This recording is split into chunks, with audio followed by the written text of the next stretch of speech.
2차 북미 정상회담 개최 도시로 베트남 수도 하노이가 확정됐습니다.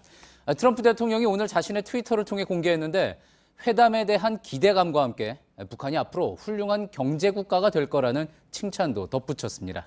어제 평양에서 돌아온 스티븐 비건 대북정책 특별대표는 우리 정부 당국자들과 만나 북한과의 협상이 생산적이었다고 전했습니다.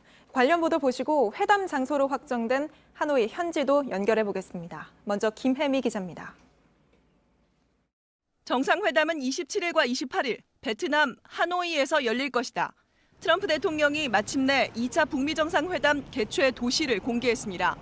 스티븐 비건 미 국무부 대북정책 특별대표의 평양 실무 협상이 마무리된 뒤 나온 발표입니다. 트럼프 대통령은 현지 시간 8일 트위터로 우리 측 대표가 매우 생산적인 만남을 마치고 북한을 떠났다면서 김정은 위원장과의 2차 정상회담 시간과 일정에 대해 합의했다고 알렸습니다. 그간 날짜와 베트남 개최까지는 공개했지만 도시 이름은 밝히지 않았습니다. 이어진 트위터에선 북한의 밝은 미래를 거듭 강조했습니다.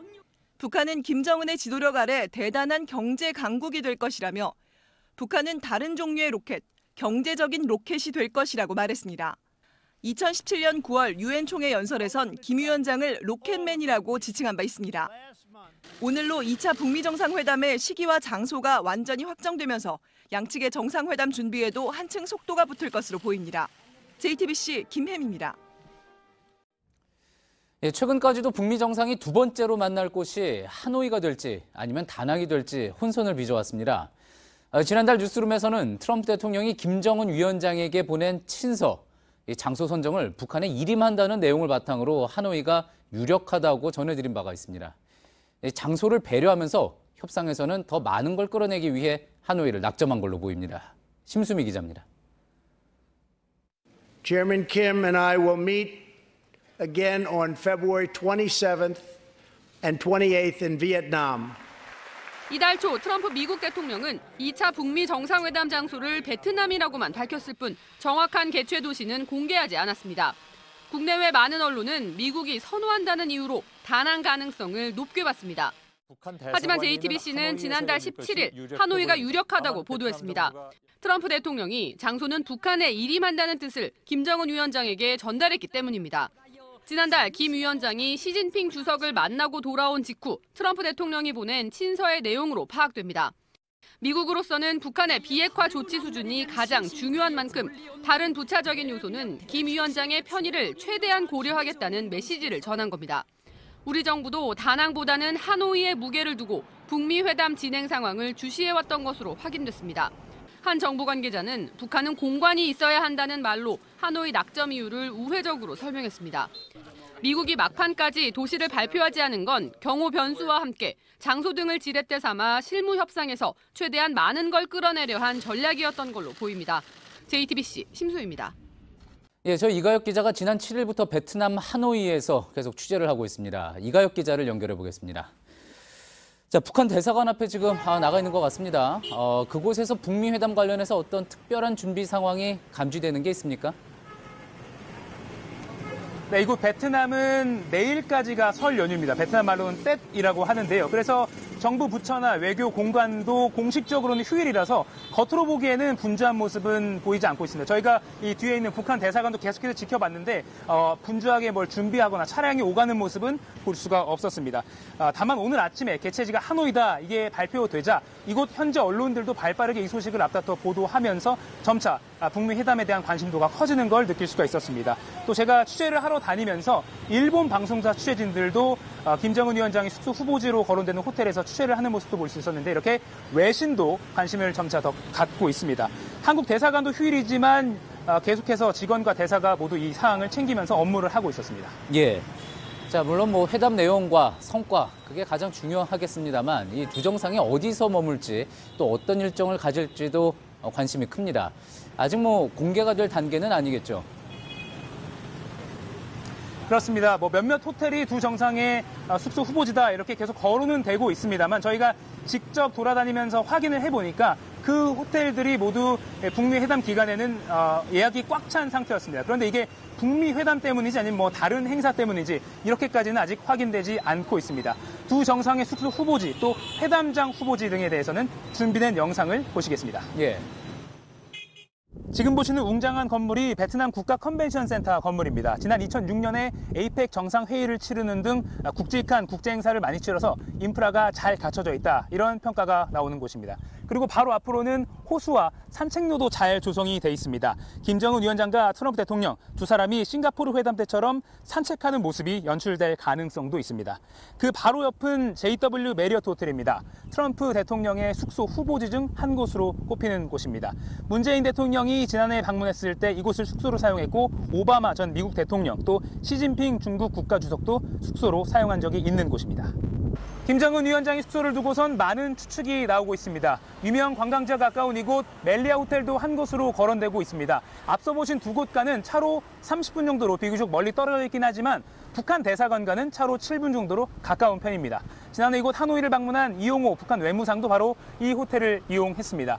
다른 한편으로는 베트남 정부가 운영하는 시설에서 김 위원장이 머물 수도 있다. 이런 관측도 나오고 있습니다. 예, 잘 봤습니다. 자, 그런데 김정은 위원장이 이제 트럼프 대통령을 만나는 것 이외에 하노이에서 다른 깜짝 행보를 할 수 있다. 이런 예상도 나오고 있지 않습니까? 어떻습니까? 네, 지난해 싱가포르에서도 김 위원장이 미국 트럼프 대통령 만나기 바로 전날에 관광 명소를 둘러봤습니다. 이번에도 그럴 수도 있습니다.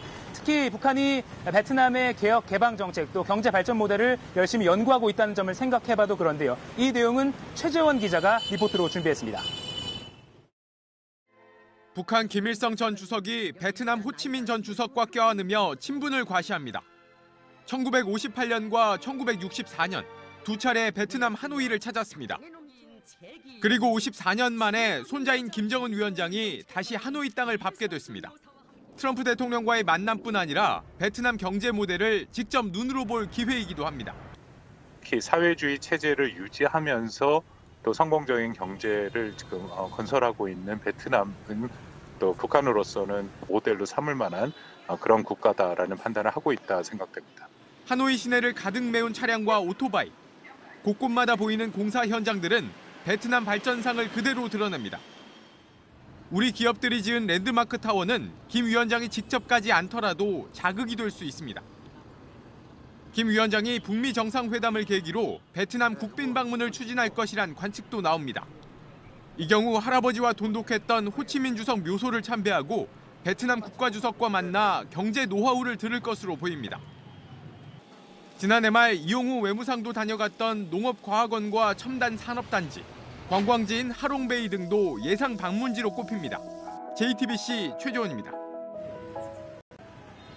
예, 베트남 하노이에 가 있는 이가혁 기자와 이야기 나누고 있습니다. 자, 이가혁 기자, 트럼프 대통령은 이제 회담 하루 전날인 26일에 베트남에 도착한다고 이미 밝혔습니다. 하지만 김정은 북한 국무위원장 일정은 아직 알려진 게 없고요. 언제로 지금 예측이 되고 있습니까? 네, 김 위원장이 이곳 하노이로 언제 오느냐는 북미 회담 전에 김 위원장이 베트남을 국빈 방문해서 북베트남 정상회담이 열리느냐에 달려 있습니다. 이곳에 있는 우리나라 외교 고위 관계자는 북한과 베트남 당국 모두 원하고 있기 때문에 김정은 위원장의 베트남 국빈 방문 또 북배 정상회담 열릴 가능성이 높다 이렇게 전망을 했습니다.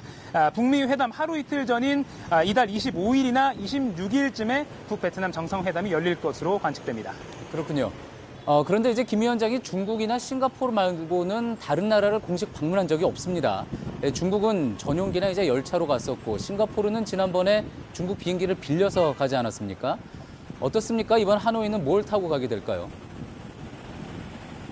네, 참매 1호라고 불리는 김 위원장의 전용기가 있습니다. 이게 구소련제라서 좀 낡긴 했는데 그래도 하노이까지 날아올 수는 있습니다.